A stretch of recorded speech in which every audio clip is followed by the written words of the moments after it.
पुढचे 70 पुरे करू म्हणून ते 80,000 मोहरा झाले. नाही नाही ते 10 आणि पुढचे 60. हो ते पुरे झाले काय लग्नाची तयारी झाली.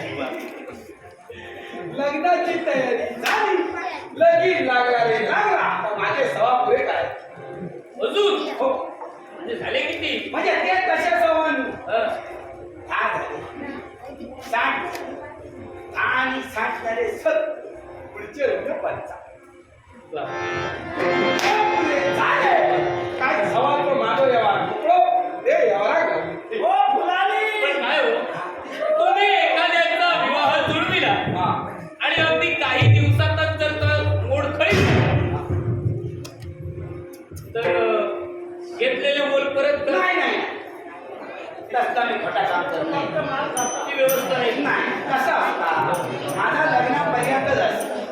लग्नाचा व्यवहार झालो उलटा त्यांनी बघता सांगतो त्यांचा जर म्हणला परत जाऊची तयारी माझी. ते 10 पासून सुरुवात. हा परत 10 पासून बरं असं. अशी आता किती वर घेऊन आला? एकच आत्मेचा. सगळे खाली ठेवले आणि मागे एकट्याने केलं.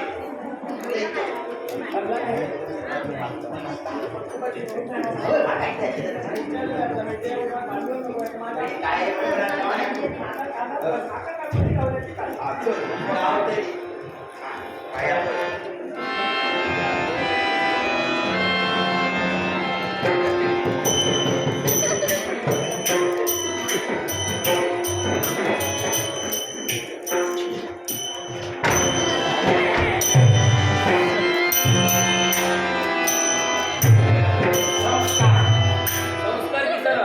संस्कार संस्कार केलंय नाही ते मला दिलाच नाही. बाबा तो धुंडा नाही सगळं आशीर्वाद. बोललं तर तो गुटगुटीत होतो. साधारण किती वर्ष झाली यांना? 50 असं कमी सर, मी आता म्हणतो काय? किती कमी हे किती दहा? होते कुठे एवढी वर्ष? एवढी वर्ष होते कुठे? अरे बाबा, तू काय तुमका सांगतोय? ढेकं भेटली त्याच्यात तरी इथं मारा भाऊ. वयाच्या 17 वर्षापासून तो मुली सोडून फिरतोय आवडतो. मुली आता ढेकामध्ये झटकेली झालेली. तेव्हा माका गावात नाही होतो ना. यांच्या विश्वासावर बाहेर पडला. मग ते आपलं खूप जणांनी मानलो. एवढं मला खाणारा का देणारा खाणार. माझ्या गावात काम जाताला. दहापोच केला. त्यात काही दाखवून नाही कधी कसं तुमचा सुरुवात ऐकलं केलं. नाही, विश्वास ठेवताना विचार करा. स्वागत तुमचं आहे. सांगत नको यावा. सांगत तुम्ही आता आपण नाही करूया. स्वागत स्वागत. अरे स्वागत करतात ते. अरे पण यावं काय? अरे बच्चा. तुमचा चिंतू फलफलत तेवढा. ही सारी रोषणाई केली. पुढ्या तोरणे उभारली. द्यायची जर का नसती तर हे केलं असतं का? काय बरोबर आहे ना? अतिथी सिंहासन आहे. का लगीन केलंय ना का त्यांच्या बाजूकडे करतात बस. फक्त लगीन लावा आधी लावून काय करतो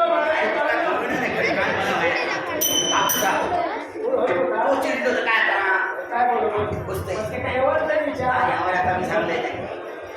एवढं नाही हो. सांगलंय रे मी. या अरे झालं. पण तू माझ्या बोलात गेला नाही. मी कसं बोलतोय? अरे मान कोणाला आणि बोलता नको. अरे बाबा, मला आवडलंय का? अरे यावर नाही का तू बोलायला नको. तू समोर आहे. आतापर्यंत काय केलं? काय बरोबर? मग हे, बस. तू बरोबर बोलला.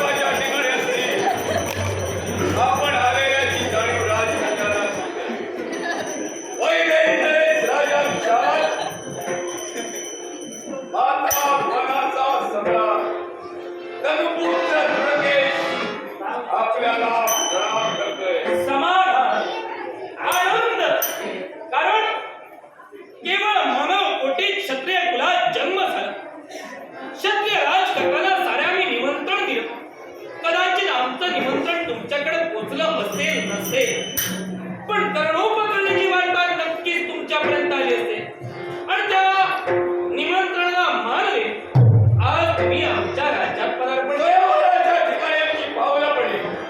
अर्थात आगत स्वागतासाठी आपण एका धर्मेचा बाप म्हणून मी आमचं सहर्ष स्वागत करतोय. धन्यवाद या. धन्यवाद. बरं, शांत विराट.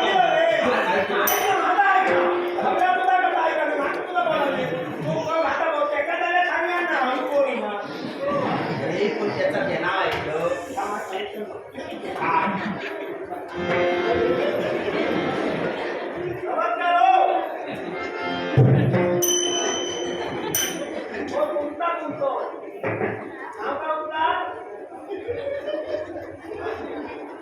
मला सांगते मी ऐकलं.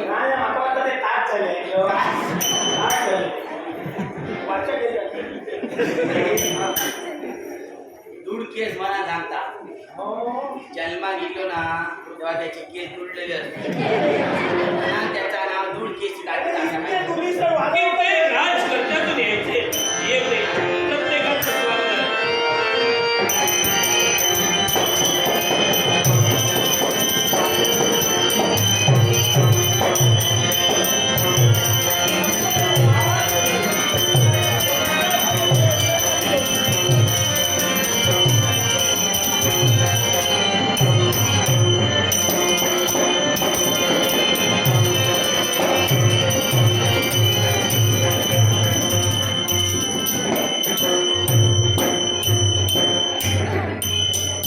स्वयंवर मंडपात पावलं पडली. प्रणव कदम यांना गौरवीने माझ्या कलाकारांचा गौरवप्रत लागूनच बसलोय. प्रणव कदम यांचे मनपूर्वक आभार मानतोय. मार्गदर्शनाचा आभार.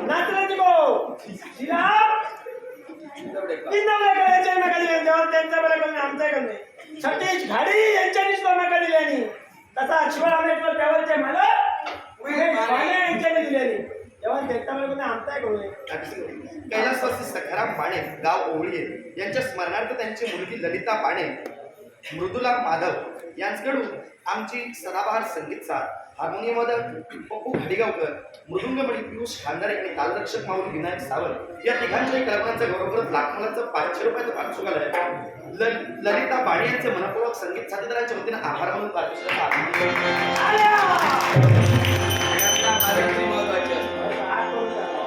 आपण आल्याची जाणीव राजे विशाल यांना करून देणं हेच इष्ट. राजे अयोध्येचा राजकुमार करंदम यांचा पुत्र अभिक्षित आपल्याला प्रणाम करतो. सगळ्याच्या पाठ सुनी अभिक्षित नाव माझं. आमचं काय समजला ना अशिक्षित वयानं जरी आपण आमच्यापेक्षा लहान असलो तरी सुद्धा कन्येचा बाप तो आमचं यावं स्वागत केला. मन समाधानी झालं. बरं पक्षात स्वागताचा खेळाकडे आम्ही माता. देशोदेशाचे गणपती उपस्थित आहेत. विलंब कोण ग वैशाली स्वयंवर मंडपात उपस्थित.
त्यांचे मनापासून आभार.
या स्वयंवरात प्रत्येक वरात मोठी बलपाला घेऊन जाते खरी, पण या स्वयंवरात एकही वर माझ्या पसंतीस येऊ नये,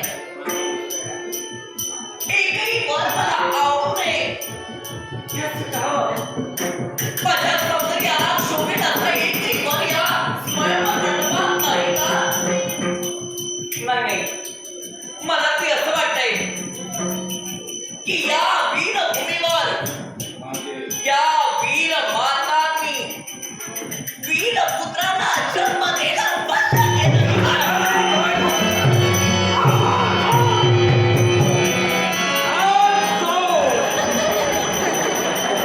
युवराज अभिजित हात करून टाकले.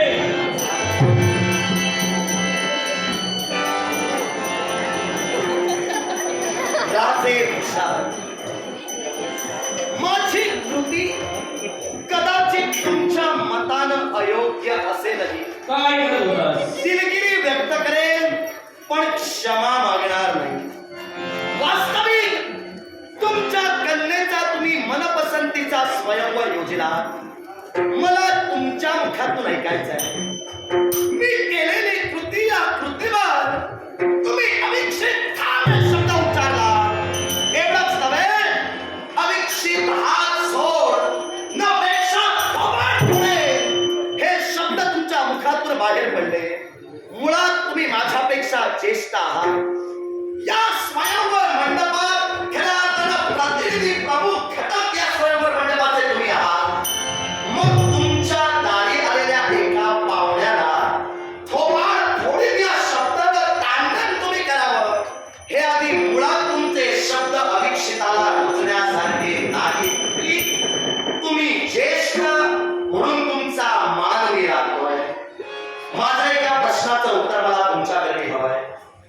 मी केलेली कृती तुम्हाला अयोग्य वाटली आणि अनपेक्षित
माझ्या पसंतीचा स्वयंवर आहे.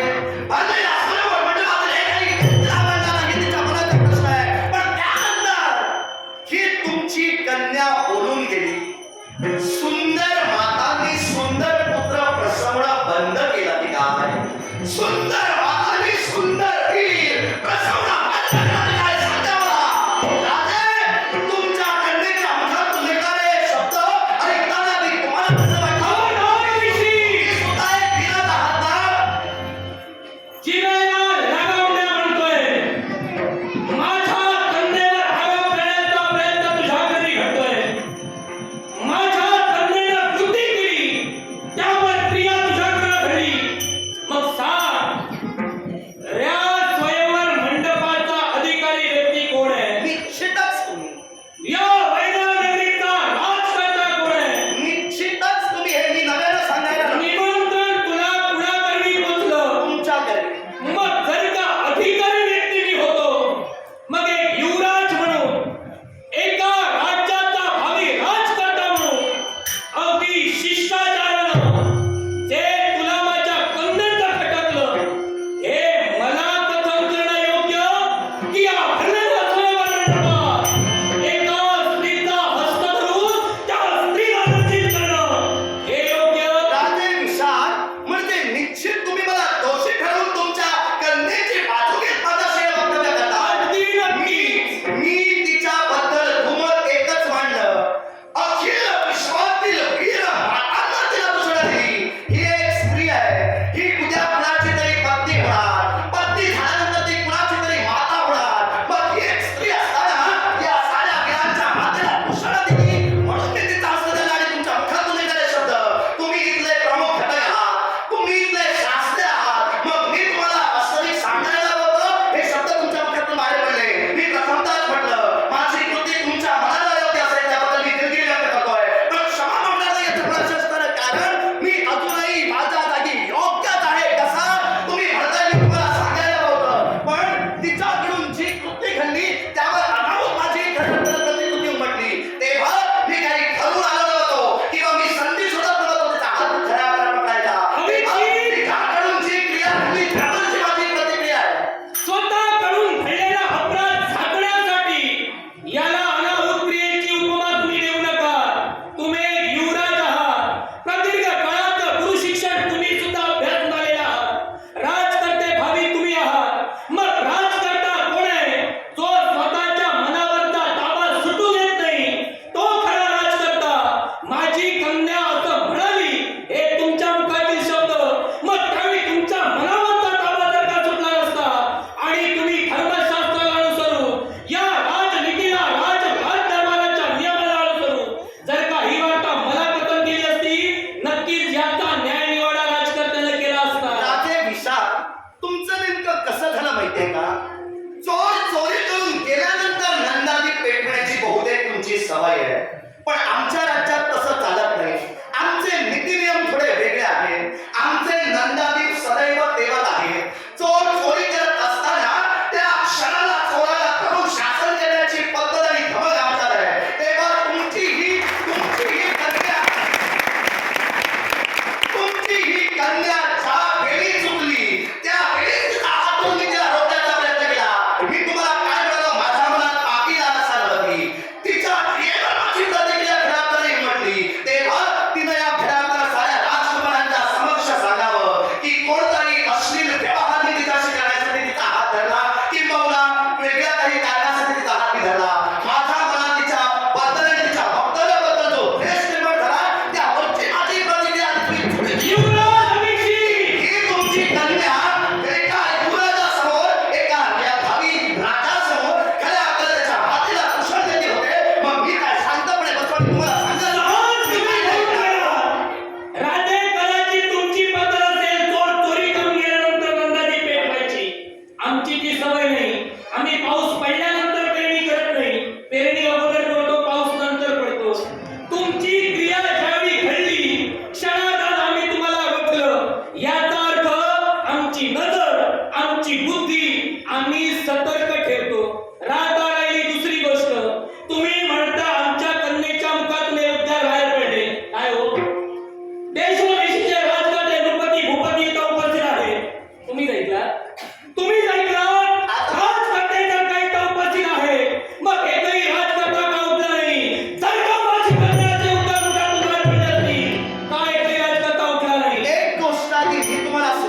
इच्छितो. तुम्ही तुमच्या कन्येची बाजू घेऊन माझ्याशी आधी भांडणं हे खेळाकडे तुमचं वक्तव्यच मला मान्य नाही. कसं ते तुम्हाला सांगतो.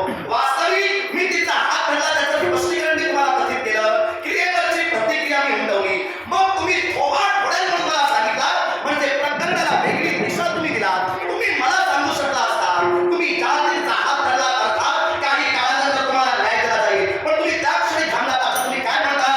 देशोदेशीचे लोक तुम्हाला उपस्थित आहेत. मग अपेक्षित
समजू शकेल? आता भुवनाचा सम्राट तनुपुत्र दृढकेश अशी देहाला संज्ञा. काय? तनुपुत्र दृढकेश पाताळ भुवनाचे सम्राट म्हणजे मृत्यूलोकातील स्वयंवराची निमंत्रण आता पाताळ भुवनातही दिली जात आहेत. हा प्रश्न तुम्ही यांना विचार, मला नाही. ठीक. निमंत्रण ज्या अर्थी मिळालं त्या अर्थीच आला असं गृहीत धरून चालतोय. तनुपुत्र दृढकेश अविक्षित प्रणाम करतोय. माझ्या एका प्रश्नाचं मला उत्तर तुमच्याकडे हवंय. काय तुमचा अपराध अविक्षितानं केला? किंबहुना रात्री पिसाळीने माझ्या संघर्षानं काय आपलं अनहित झालं म्हणून अविक्षित सावधाने शब्द आपल्या मुखातून बाहेर पडले? एकाच गोष्टीसाठी ज्या अर्थी तुझ्या मुखातून शब्द बाहेर पडले, या भरलेल्या दरबारात इतरांचा पुरुषार्थ जागा झाला नसेल, माझा पुरुषार्थ जागा झाला. म्हणजे तुझ्या बोलण्याचा अर्थ काय? इथं सारे बसलेले पुरुष हे काही षंड आहेत की काय? ते मी बोलणार नाही. ज्याचं त्यानं समजून घ्यावं. मी बोलून मोकळा झालो. ज्या अर्थी माझ्यातला पुरुषार्थ जागृत झाला तो कुणामुळं? तर राजे विशाल यांच्या कन्येमुळं म्हणजे आणि विशाल. त्याच्याच मुळे मी उभा ठाकलो. बाकीचे मी तुझ्याशी संघर्ष करण्यासाठी किंबहुना द्वंद्वाची संशय तुझ्या समोर उभारली, त्याचं कारणच मुळी ते आहे. बाकीचे वीर का उठले नाही हा प्रत्येकाच्या मनाचा प्रश्न झाला. म्हणून मी म्हटलं कदाचित त्यांचा पुरुषार्थ असेल किंवा नसेल म्हणून ते उठले नसेल. पण मला आता तुमच्या मुखातून ऐकायचं होय आहे. ते. ज्या ते तुम्ही हस्तक्षेप करताय त्या अर्थी मी केलेली कृती अयोग्य होती का? मी केलेली कृती चुकीची होती का? ज्या अर्थी ही वैशाली ही एक स्त्री असून सुद्धा अखिल मानव जातीतील मातांना दूषण देते. हे जे वीर या स्वयंवर मंडपात जमलेले आहे, या वीरांच्या मातांना दूषण देते ठरले. अर्थात एका स्वाभिमानी मातेचा स्वाभिमानी पुत्र आपल्या मातेची विटंबना आणि आपल्या मातेची हवाई करा या वीरांना वैशालीच्या मुखातून झालेली सहन करू शकतो का? जर तिनं हे शब्द उच्चारले असतील तर मी तिचा निषेधच करतो. पण हे ऐकलं कुणी? मी ऐकलं. साहजिकच तू ऐकलंस. ऐकल्यानंतर इथं न्याय देण्याची जबाबदारी तुझी आहे का? निश्चित नाही. मग इथला जबाबदार पुरुष याच्या कानावर ही वार्ता देणं गरजेचं तुला होतं. ते तू केलं नाहीस. किंबहुना तुझ्या मातेबद्दल तुझा स्वाभिमान जागृत झाला. या विश्वाच्या ठिकाणी प्रत्येकाला स्वतःच्या मातेचा स्वाभिमान असावा. माता गुरु असू दे, सुस्वरूप असू दे, ती मतिमंद असू दे, विश्वाच्या ठिकाणी गुरु असू दे. माता ही माता आहे. प्रत्येकाला स्वतःच्या मातेचा स्वाभिमान असावा. एवढंच नव्हे, प्रत्येक मातेला स्वतःच्या पुत्राचा स्वाभिमान हवा. तुझ्या मातेचा, त्या स्त्री तत्वाचा स्वाभिमान तुला कळलं. मग ही एक स्त्री आहे, हिचा स्वाभिमान, या स्त्री तत्वाचं महत्व तुला कळलं नाही. तनुपुत्र दृढकेश मुद्दा सुंदर तुम्ही उपस्थित केला. ती सुद्धा एक स्त्री आहे. मी मुद्दा सुंदर उपस्थित केला म्हणण्यापेक्षा मी सुंदर मार्गाने चालतो. त्यात काय निष्पन्न करायचं आणि तुम्ही कसं चालायचं हे प्रत्येकानं ठरवावं. कारण न्याय हा प्रत्येकाला सारखा आहे. मग न्यायानं वागणाऱ्याबरोबर मी न्यायानं वागतोय. मग न्याय प्रत्येकाला समान आहे. तर या स्वयंवर मंडपाचा शास्त्रज्ञ राजे विशाल यांच्या कानावर मी वार्ता घालायला हवी असं म्हणण्यापेक्षा त्यांनी मला समान न्याय दिला नाही असं या पदाच्या तत्त्वेने चालेल. तुम्ही बोलून मोकळे झाला. जर अविक्षित तुझ्या मातेचा स्वाभिमान जर तुझ्या दृष्टीने जागृत झाला तर या स्त्री तत्वाचा स्वाभिमान जागृत का झाला नाही? हे एक स्त्री तत्व असून सुद्धा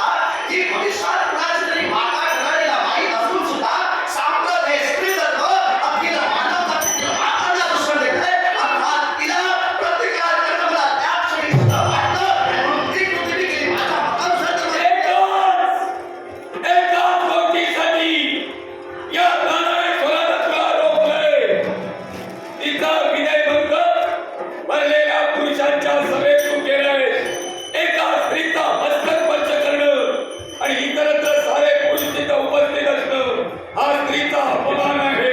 तो अपमान मला सहन झाला नाही. ही माझी संस्कृती सांगते आणि त्या संस्कृतीच्या योग्य करून मी तुला रोखलेलं आहे. काय ते?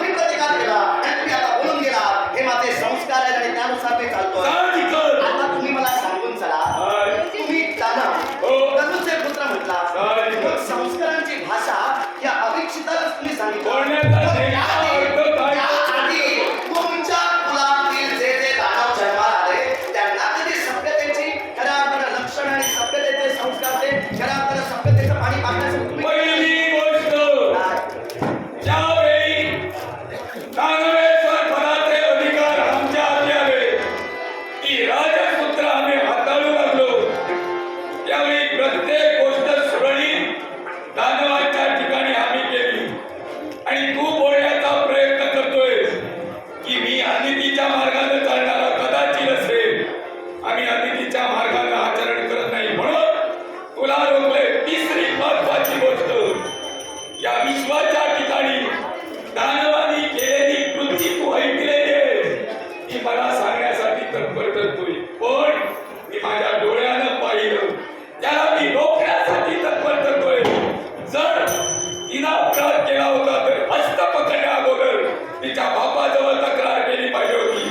तू हस्त पकडणार तू अपराधी आहे आणि त्याच अपराधाचा शासन हा गुन्हा न्यायचा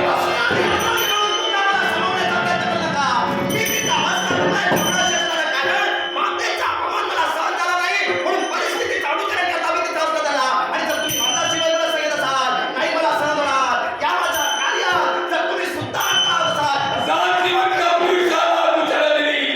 माझा पुरुषार्थ सिद्ध केल्याशिवाय आता मोदीच्या ठिकाणी पाऊल टाकणार.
तुझा शेवट करीन पण तू माझा अपराधी नाही.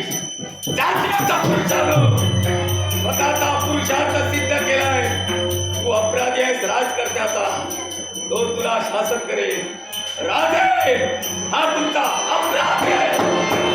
मला शासन तुम्ही करा. एकच गोष्ट लक्षात घे याच्यानंतर जेव्हा केव्हा विवाह करण्याची इच्छा होईल तुझे तुझी मार्ग प्रतिष्ठा असो विवाह फक्त माझ्याशी करायचा लक्षात ठेव.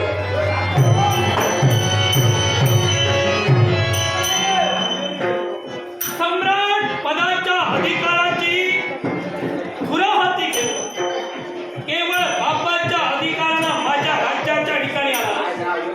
माझ्या कन्या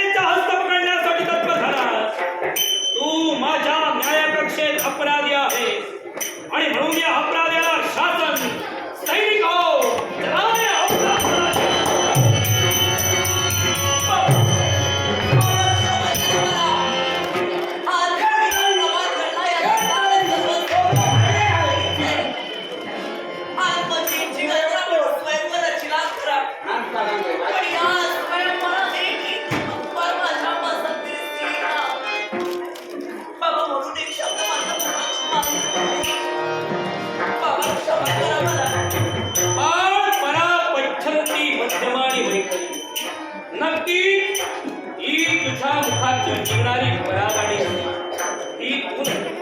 प्रत्येक मानवाच्या देहात असणारा आत्मरूपी परमेश्वर आणि या परमेश्वरानं तुला त्याची जाणीव करून दिलेली असते. चिंता करू नको. मी एका राज्याचा राजा, तसा मी एका कन्येचा बाप आहे. पण कन्येचं सुख पाहणं माझं प्रथम कर्तव्य आहे. प्रत्येक बाबाचं कर्तव्य आहे. जेव्हा केव्हा विवाहाची तुला इच्छा होईल, निसंकोचपणे या तुझ्या बापाला सांग. तुला ज्या पद्धतीने विवाह करायचा असेल, तुझा बाप तुझा विवाह करून देईल. बाबा जेव्हा माझ्या मनात इच्छा निर्माण होईल लग्नात, तेव्हा मी नक्कीच आपल्याला सांगेन. पण बाबा माझ्या मनात दुःख निर्माण झालं. आणि म्हणून मला एकांत हवा आहे. जा बरं. जा. काही दुःख होईल तर नकोस. स्वतःला अपराधी मानू.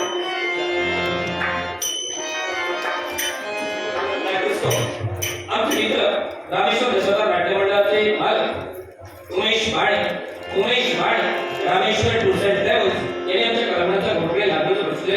उमेश भाणे यांचे आभार कशाचा आनंद स्वीकार. त्याचप्रमाणे शिवरामेश्वर ट्रॅव्हल्सचे मालक आमचे आदरणीय सन्माननीय उमेश पाने यांनी माझे गेले ट्रॅव्हल्स लागून बसले. शिवरामेश्वर ट्रॅव्हल्सचे मालक सन्माननीय उमेश पाने यांचे आभार मानते. त्याचप्रमाणे सन्माननीय सतीश गाडगेकर यांनी देखील लागून सतीश गाडगेकर यांचे आभार मानते. त्याचप्रमाणे आमचे मित्र प्रमोद परब प्राणर फारशी यांनी देखील लागून बसले. प्रमोद परब यांचे आभार मानते. त्याचप्रमाणे वैभव परब प्रहार पुळे यांनी देखील लागून बसले. वैभव परब यांचे आभार मानते. त्याचप्रमाणे मंगेश बागवे राहणार निरोप यांनी देखील लागून बसले. मंगेश बागवे यांचे आभार मानते. त्याचप्रमाणे मकरंद मुंडले यांनी देखील माझ्या गेले सगळं लागून बसले.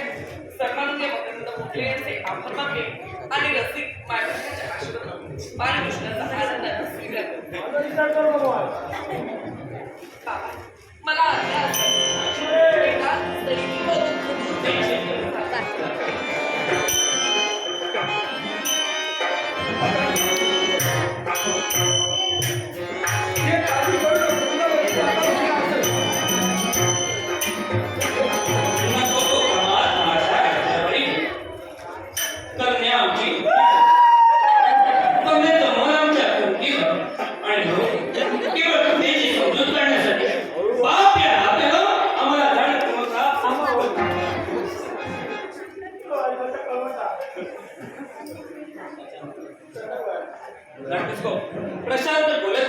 प्रशांत गोलतकर यांच्या गव्हाचा घोरडे लागलेला दृश्यपद बसलोय. प्रशांत गोलतकर यांचे आभार कशाचा स्वीकार.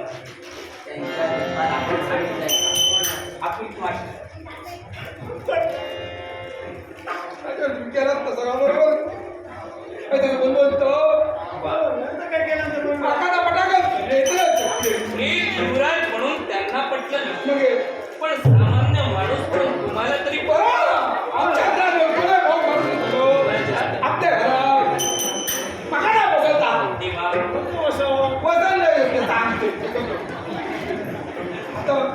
स्वयंवर बरखास्त चला येऊ शकता. जोपर्यंत माझी कन्या स्वतःहून तिची मनाची जागरूकता होत नाही आणि स्वतःहून ती तोपर्यंत सांगत नाही, तोपर्यंत हा विवाह होणार नाही. आता तोपर्यंत तुम्हाला इथं राहायचं असेल तुम्ही राहू शकता.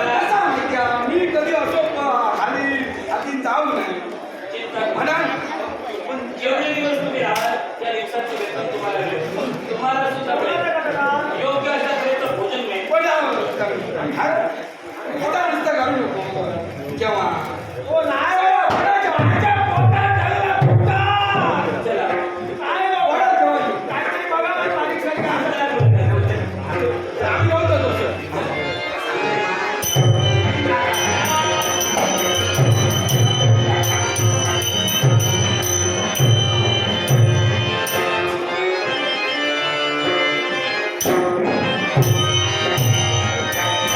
Thank you.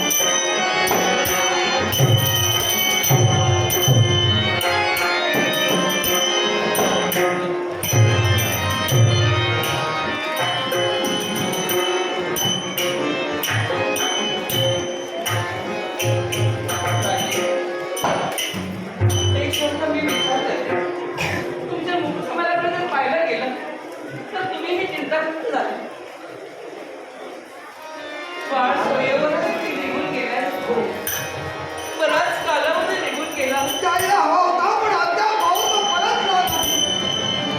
सारं सैन्य कामी लावलं. सैन्य काहीतरी मात्र काढले. त्या आशेनं भागलं. पण अद्याप भाऊ तो काही करायला आला नाही. काय करू काही समजत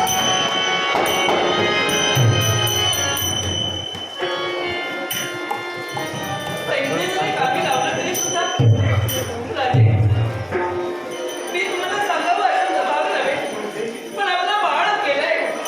अजून काही वार्ता सुद्धा कळलेली नाही आणि तरी सुद्धा तुम्ही असे स्वस्थ बसलात.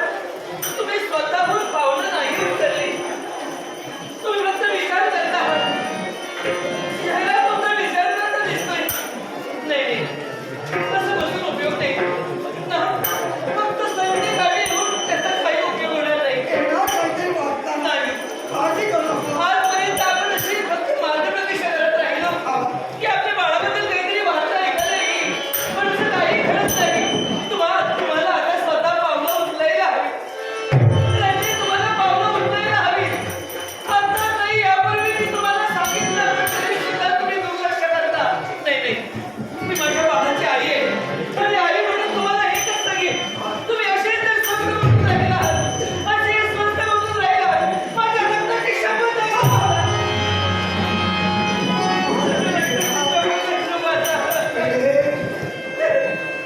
शपथ वाहिलीस पण घरात ढकलायचा प्रयत्न करते.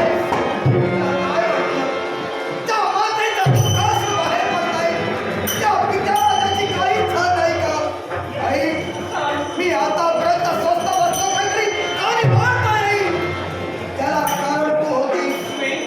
मी जर का इथून निघून गेलो तर तू इथं एकटी राहणार आणि आता तशी झुलतेस त्याहीपेक्षा विरोहाला तुझं मन खुललं राहणार. आज तुझ्या शक्तीच्या पंजराने काढूया पुत्राच्या पित्याला पाऊलं उचलणं भाग पाडलं. देवा, मी बाळाच्या शोधार्थ जातोय पण मी एकटा नव्हे. महाराणी विराट, तुला एकटीला इथं ठेवून मला जाणं इष्ट वाटत नाही. तेव्हा बाळाचा शोध घेण्यासाठी जिथं मी जाईन तिथं तुला यावं लागेल. मान्य आहे? मान्य. चला. होय ना? चला, मी विलंब होय. नाट्यरसिको, एक नाट्यरसिक, एक पुरोहित मकरंद मुंडले यांनी कलेचं कौतुक करण्यासाठी नागपुराचा भाग शिकले. मकरंद मुंडले यांचे आगमन याचा स्वीकार माझ्या बाळासाठी इनामच मारणार.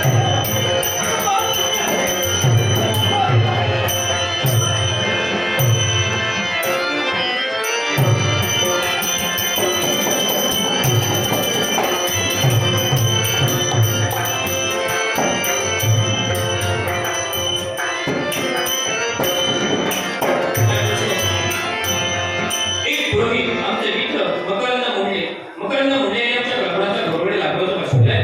सदा न स्वीकारतो. विचार, चिंता हा सारा धाड राजकर्त्याला घातला. तो धाड राजकर्त्याला घातला, तो पूर्णत्वास आला नाही. स्वयंवर कन्येचं अजूनही आमच्या शिल्लक आहे. विचार एका माझ्या बाळेचं लग्न केलं.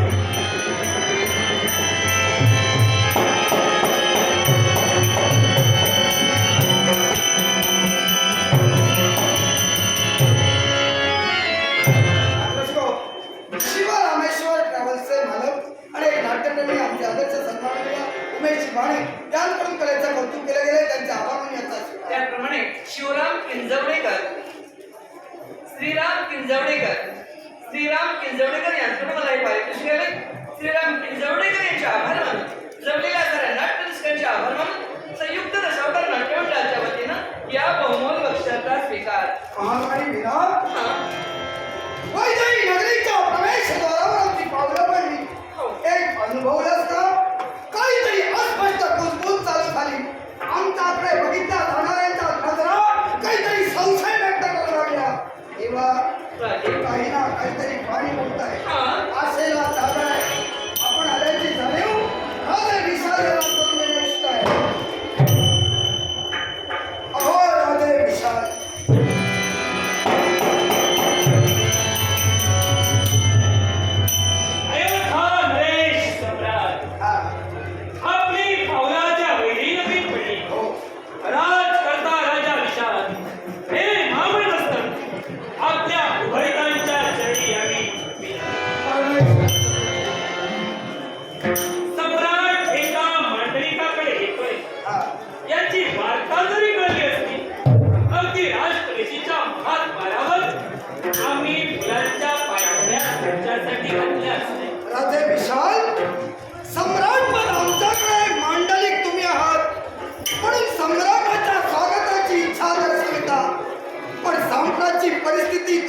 स्वागत आम्ही स्वीकारण्याची नाही तर आमच्या विचारांना स्थगिती देण्याचं आपलं कर्तव्य लक्षात ठेवा. विचारांना तुमच्या आम्ही स्थगिती द्यावी. हा, बोला. ऐका. संप्रच्या परिस्थितीत आई बाप आज तुमच्या समोर उभे ठाकले हे एका बाळाच्या शोधात. राजे विशाल, तुम्ही तुमच्या कन्येचा स्वयंवर खातीलात. सत्य. त्याचं निमंत्रण अयोध्येपर्यंत पोहोचलं. त्रिवार सत्य. मान सन्मानाला अनुसरून आमचा बाळ अवीक्षित याला आम्ही पाठविलो, पण अद्याप तो आमचा अवीक्षित पुन्हा अयोध्येत परतला नाही. म्हणून विचारी बनलेले आईबाप त्याचा शोध घेण्यासाठी आले. तेव्हा आम्हाला कळेल का आमचा बाळ इथपर्यंत पोहोचला होता का? नक्की.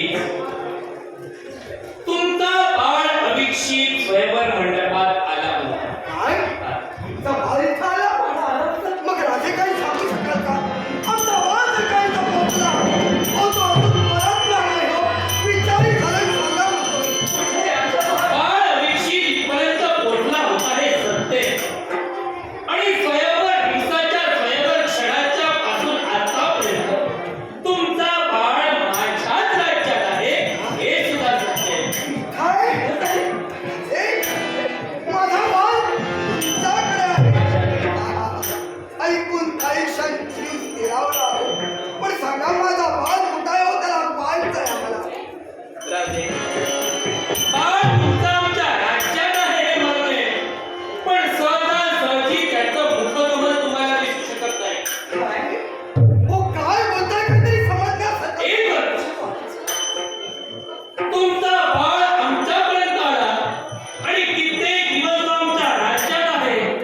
तो पाहुण्याचा पाहुणचार नाही, सम्राटाच्या पुत्राची उठवस नाही, तर केवळ एका कैद्याप्रमाणे तुमच्या पुत्राला मी कैद करण्यात बंदिवान केलेलं आहे.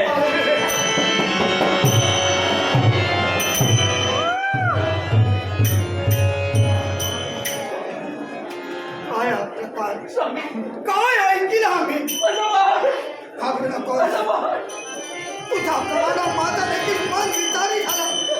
पाण्यात पडलेल्या ढेकळाप्रमाणे मन विरघळू लागलं का बे? राजे विशाल, सहज बोलून गेलात. तुमचा बाळ राजकैदी होऊन बंदिवासात आहे. पण यामुळे राजे काय घडलं माहित आहे का? ज्या आई वडिलांनी त्या मुलावर संस्कार केले त्या आई वडिलांच्या संस्कारावर आज कुणीतरी संशय घेतोय असा केवळ आम्हाला भास होऊ लागला. आम्हाला जाणून घ्यायचंय राजे, तुम्ही केवळ न्यायाधीश आहात. तुम्ही वैद्यही नगरीचे राजे आहात. अर्थात तुम्ही सत्य काय हे आमच्यापासून लपविणार नाही आणि तुम्ही कुठलंही चुकीचं पाऊल उचलणार नाही. पण राजे, जे माहीत नाही ते माहीत करून घेणं हे आमचं कर्तव्य आहे. तेव्हा सांगा हो, काय असा अपराध, काय असा राजद्रोह त्यानं तुमच्या या वैदेही नगरीचा केला म्हणून माझ्या बाळ अभिक्षिताला तुम्ही बंदिवान केला? एकच, स्वयंवर सजला गेला.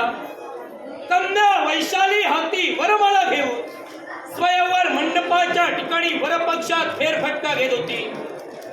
तोच तुमच्या पुत्राच्या मते म्हणजे अविक्षिताच्या मते माझी कन्या म्हणे त्याच्या बाजूला आली आणि असं पुटपुटली की ते फक्त अविक्षितानंच ऐकलं. ते काय असेल? संपूर्ण भरलेल्या स्वयंवर मंडपात द्रौपदी भूपती राजे रजवाडे बसलेले आहे, पण माझ्या पसंतीस येणारा एकही वीर नाही. कदाचित सुंदर मातानी सुंदर पुत्र प्रसवणं बंद केलं की काय? हे उद्गार म्हणे माझ्या कन्येच्या मुखातून आले आणि यावर प्रतिक्रिया म्हणून तुमच्या पुत्रानं म्हणजे अविक्षितानं या भरलेल्या स्वयंवर मंडपात साऱ्या राजकर्त्यांसमोर एका राजकन्येच्या एका स्त्रीचा हस्त धरला आणि आता शासन म्हणून राजकैदी म्हणून आम्ही त्याला बंदिवान केलं. काय चुकलं आमचं? राजे, तुम्ही स्पष्ट कारण दिलात त्याने एकंदरीत घडला. राधे, तुम्ही बोलून गेलात माझ्या बाळानं जे ऐकलं त्याने करून प्रतिक्रिया उमटली आणि माझ्या बाळानं हस्त पकडला आणि म्हणून त्याला तुम्ही आरोपी ठरवून शासन दिलात. राधे, पहिल्यांदा खात्रीसाठी विचारतोय, माझ्या बाळानं तुमच्या कन्येचा हस्तच पकडला की त्याच्या पुढे जाऊन काही गैरवर्तन केलं? फक्त हस्त पकडला.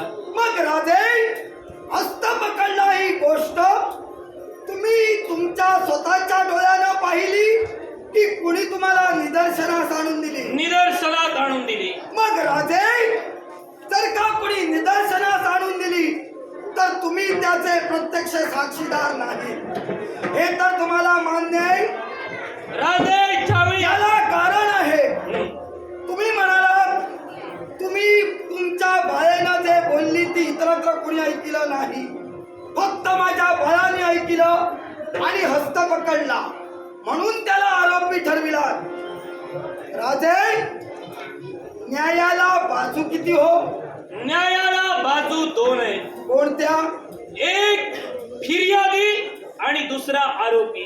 फिर्यादी तुमची कन्या झाली, आरोपी माझा बाळ ठरला.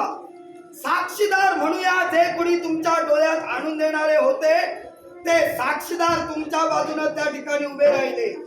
मग राधे, आरोपीवर ज्यावेळी आरोप लादला गेला त्यावेळी आरोपीनं आपली बाजू स्पष्ट केली नक्की की काय कारण घडलं म्हणून भरलेल्या सभेत स्वयंवर मंडपात त्यानं तुमच्या कन्येचा हस्त पकडावा.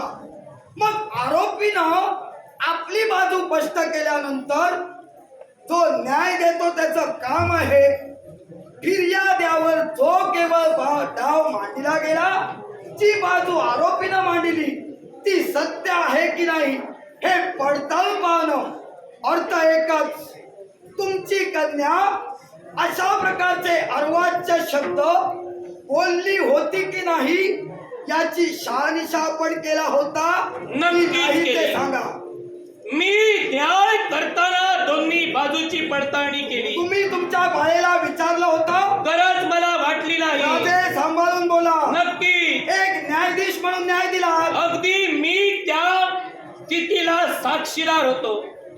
जर का माझी कन्या अर्वाच्य भाषेत तुमच्या पुत्राला बोलली असेल ते माझ्या कन्येचं भाष्य इतरत्र कुणी ऐकलं नाही, पण ज्या तुमच्या पुत्रानं माझ्या कन्येच्या बाबतीत कृती केली इतरत्र साऱ्या राजकर्त्याने ती ऐकली.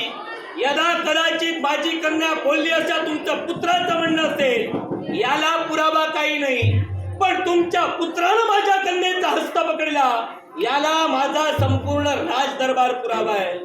म्हणजे राधे, तुम्ही या विश्वास प्रतिक्रियेला महत्व देता, क्रिया काय घडली हे पाहिलं नाही. तुमच्या कन्येचा हस्त पकडला म्हणून तुम्ही न्याय देऊन मोकळे झालात. मग एका राजानं न्याय दिला. हा न्याय या विश्वात केवळ न्याय व्यवस्थेला मान्य ठरणारा नव्हे, कारण आरोपीची बाजू मान्य करून फिर्यादीला याबाबतची विचारणा करणं हे न्यायाधीशाचं कार्य आहे. मग तुम्ही दिलेला न्याय कशावरून? हा तुमच्या कन्येच्या बाजूचा नव्हे, तुम्ही तुमच्या कन्येची पाठराखण कशावरून नाही करत? राजकर्ते तुम्ही सम्राट आहात, हो. तुमचा पुत्र युवराज. मग राजनीती, राजधर्म आणि राजदरबाराचे नियम हे त्याला पूर्णतः ज्ञात आहेत. किंबहुना याचं बाळकडू तुम्ही त्याला पाजिलात. मग राज दरबारात स्वयंवर मंडपात जर का असा प्रसंग घडला आणि माझी कन्या त्याच्याबद्दल असं बोलली असेल तर एक राजकर्ता तिथं मी होतो, न्यायाधीश मी होतो. मग ही वार्ता माझ्या कलेपर्यंत पोचविणं हे योग्य नव्हतं का? राधे, मान्य आहे. माझ्या बाळानं वास्तविक हे तुमच्या निदर्शनास आणून दिलं पाहिजे होतं, पण माझ्या बाळानं ते ऐकलं, हस्त पकडला त्यावेळी माझा बाळ इथून पलायन करून गेला नव्हता. अर्थात त्यानं आपली बाजू इतरांहून मांडली.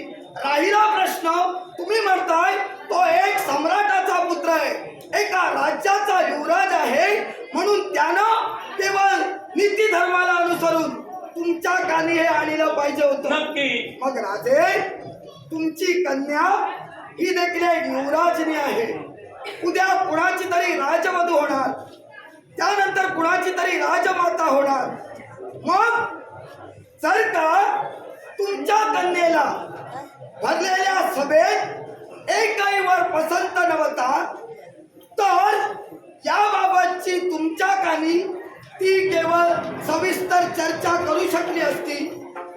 तुमची कन्या तुमच्या निदर्शनास आणून देऊ शकली असती की बाबा मला इथं कुणी वर पसंत नाही, तेव्हा हा स्वयंवर इथंच थांबवा.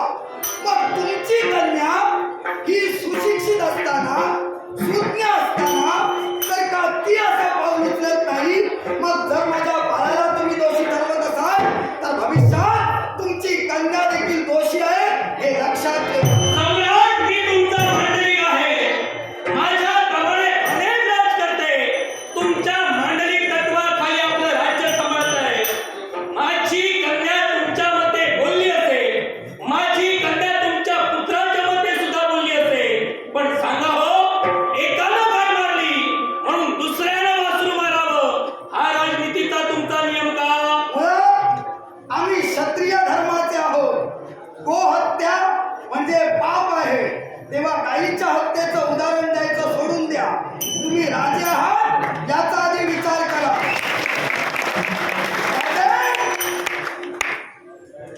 न्याय व्यवस्था काय हे मी तुम्हाला शिकविण्याची गरज नाही. माझ्या बाळानं तुमच्या कन्येचा हस्त पकडला हा एकच राग तुमच्या डोक्यात दिसतोय आणि म्हणून तुम्ही न्याय देऊन मोकळे झालात. पण लक्षात ठेवा, हा तुमचा न्याय या सम्राटाला मान्य नाही. आता माझा न्याय ऐका. माझा न्याय तुमच्या सर्वांच्या उलट असतो. पाप तरी दाखव, न पेक्षा श्राद्ध तरी घाल. हे मी का बोलतोय? तुम्ही न्याय देऊन जो मोकळा झालात, माझ्या बाळाला आरोपी ठरून मोकळे झालात, ते मला मान्य नाही. आणि जर का खरा माझा बाळ आरोपी आहे हे सिद्ध करायचं असेल, मी तुम्हाला एक सम्राट म्हणून नाही, तर ज्याला आरोपी ठरविलात ना त्या पोराचा बाप म्हणून सांगतोय. पुन्हा दरबार भरवा, न्याय दरबार भरवा. तुमच्या कन्येला उभी करा, माझ्या पुत्राला उभं करा. जो माझा पुत्र आपली बाजू मांडतोय त्याप्रमाणे तुमच्या कन्येला विचारणा करा. मला देखील सत्य जाणायचंय, तुमची कन्या हे कोणती होती की नाही. आणि राजे ऐका, जर का तुमची कन्या दोषी निघाली, तुम्ही तिचं काय करायचं हे तुम्ही ठरवा. कारण इथले न्यायाधीश तुम्ही आहात. आणि समजा माझा पुत्र दोषी निघाला, लक्षात ठेवा, कोण म्हणून विचार करणार नाही. तुमच्या डोळ्या देखत त्याची मान सरळ करायची आहे. बोल असेल, बोल बाबा. सम्राट साथ करून घ्या. आम्ही क्षत्रिय आहोत. गोहत्या